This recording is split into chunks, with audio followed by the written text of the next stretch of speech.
One-Eyed Jacks from 1961 stars Hollywood legend Marlon Brando and is his first and only credited film as director. Brando plays the role of Rio alongside Carl Malden's character of Dad Longworth. Together with a third party named Doc, they rob a bank in the Old West of Mexico in 1880. The movie is an evident passing of the torch in its look and style of old school Hollywood Western melodrama, a more violent contemporary style that became emergent in the 60s and into the 70s. Ironically underlined by the fact that both Stanley Kubrick and Sam Peckinpah were at one point both slated down to direct the movie, each of whom would later go on, of course, to make bigger and bloodier productions in the years to follow.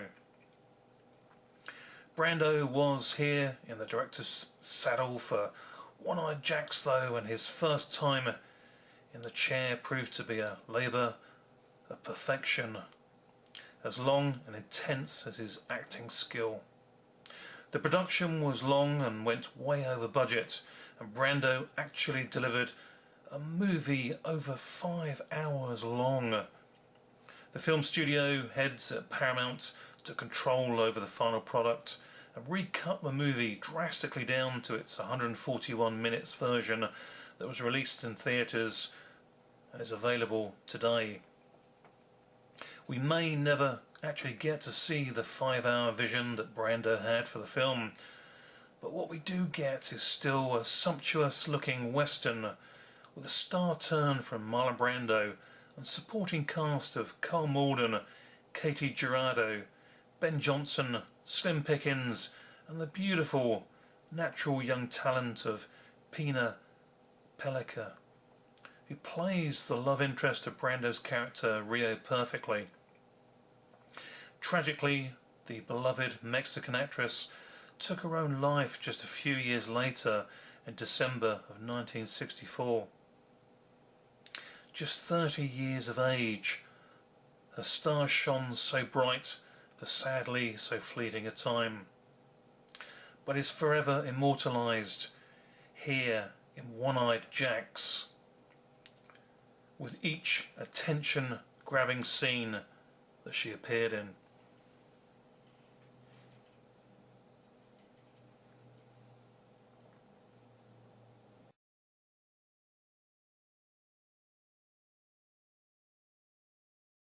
One-Eyed Jacks is a lavish movie to look at and was the last film from Paramount Studios to be shot in VistaVision. The story is one of friendship and betrayal, redemption and revenge, as following the opening bank robbery, the 3 men are pursued on horseback by a posse of Mexican soldiers. Caught up to at a brothel, Doc is gunned down dead, and Carl Malden's character Dad flees with his saddlebag of gold to catch up to Marlon Brando's character Rio, who was strayed off ahead to pursue a romantic distraction. Together, Dad and Rio ride off in haste to the border, but with the posse in hot pursuit and Rio's horse shot down beneath him, the two are forced to take to high ground and dig in, as the Mexican soldiers pin them both down. With just the one horse between them, the 2 men toss a coin to decide who should go and seek out fresh mounts and return back to enable both the opportunity to escape. Dad gets back in the saddle, leaving Rio to hold off the posse below. Not long after heading off by horse, Dad does come to a small holding and purchases 2 fresh horses from the simple landowner and his young son. A pivotal moment here for Dad's character though, as with 2 healthy new mounts and a saddlebag full of gold, he chooses to continue on away from his friend, rather than returning to rescue him. And it is not long after, with night closing in around him, along with the outnumbering Mexican soldiers, that Rio is captured, shackled and taken away to spend his days in a Mexican hellhole prison for his crime. 5 years go by and Rio makes his escape from the prison, and of course soon then sets about tracking down his old friend Dad. Nothing will stop him looking from old stomping grounds for his whereabouts, or word of him from acquaintances down the years. Rio is intent on finding him, whether alive or dead, to settle his own mind, having thought nothing else about throughout his arduous incarnation for the previous 5 years. A chance meeting in a dingy bar with bank robber with a price on his head, Bob Emery, affords Rio the offer of making him enough money to retire on. A bank job in collaboration with Emery, and is to be leery of partner in crime, with promise upon agreement to also tell Rio exactly where he can find the man he is looking for, Dad. Rio is not pleased at being baited, but aligns with Emery and his cohort when it is divulged that Dad is the sheriff of the town where the bank is situated. Redemption and revenge are now the character traits of Dad and Rio, and as Rio rides into town with his new companions, his first priority is to seek out his old friend Dad.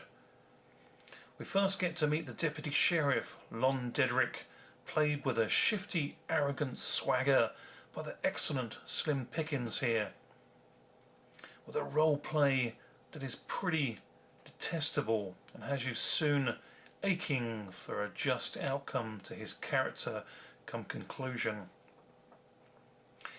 It is the intricate yet cautious first reunion between Carl Malden and Marlon Brando's characters at this stage, though, that really sets the stage for the engrossing movie experience as a whole.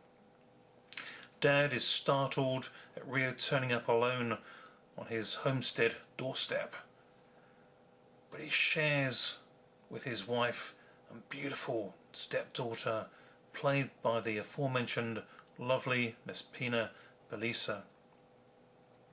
He is anxious but still unaware that Brando knows the truth of him running out on him, as when Rio is captured by the Mexican soldiers, they rode through the very same landowner's property and are told of the man with a saddle bag of gold. Rio quietly and unflinchingly lets Dad tell him his side of events, and of course he lies to him. Rio in turn lies back and assures Dad that he has been laying low the past 5 years and simply wanted to now seek out his old friend for old time's sake. Life has clearly treated Dad well. 5 years keeping his nose clean, settling down, marrying and living the family life and earning the respect of his fellow townsfolk, who in trust and respect of him have elected him to town sheriff.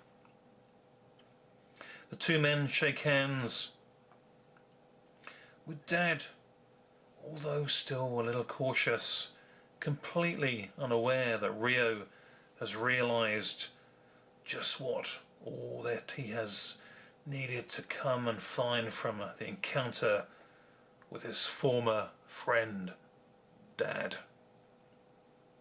Mind games, manipulation, treachery, and of course an old school Hollywood melodrama side order take of Shakespearean forbidden love plays out to dramatic effect, as One-Eyed Jacks reveals the not so good, the very bad, and the downright ugly side of man in this stylish transitional template from old to new style Hollywood Western.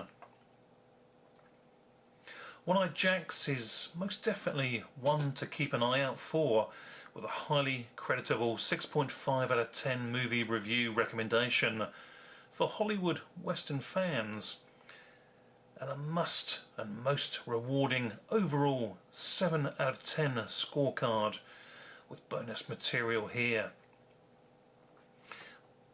With a great depth of informative and entertaining special edition bonus content that this Arrow Video Blu-ray DVD combo set gives to us.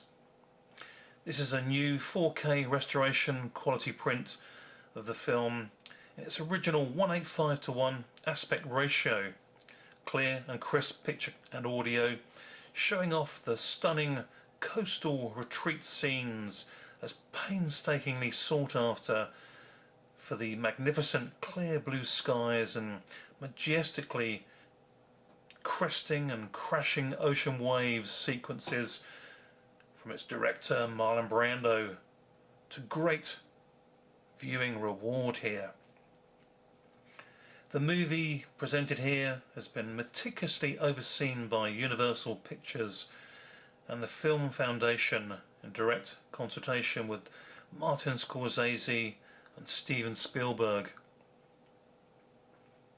Scorsese actually talks about the film's end sequence as well, and how Brando shot a version that when you're watching the film you'll see how the film is heading and what you perceive is actually being the end result, but it actually takes a different turn, and that's because the studio changed the ending. But the ending that Brando envisaged and actually shot was later used several times in many other westerns and other sort of gangster related action movies as well. All good stuff, but lots of nuances like that. It really does add to the overall viewing experience of the movie itself, and it really is just one of those films after watching it and learning that Brando shot a 5-hour movie that you really do wonder what was left in and what was taken out and how it would play as a 5-hour, maybe over a 2-evening TV sit-down viewing experience. It would be something quite incredible to partake in. So hopefully someday we do get to see the version that Marlon Brando did actually get to shoot. But I think here in this release we do see the director's vision and also the studio's vision for what the film was best portrayed as for theatrical release. This then is a wonderful release of an admittedly turbulent production, but one that holds up extremely well today and looks set to continue to mature even better with time. Thanks then for watching and sticking with me through this detailed review, and please do let us have your thoughts on the movie, its stars, or any other Western movies that you enjoy. Thanks for watching. Bye for now.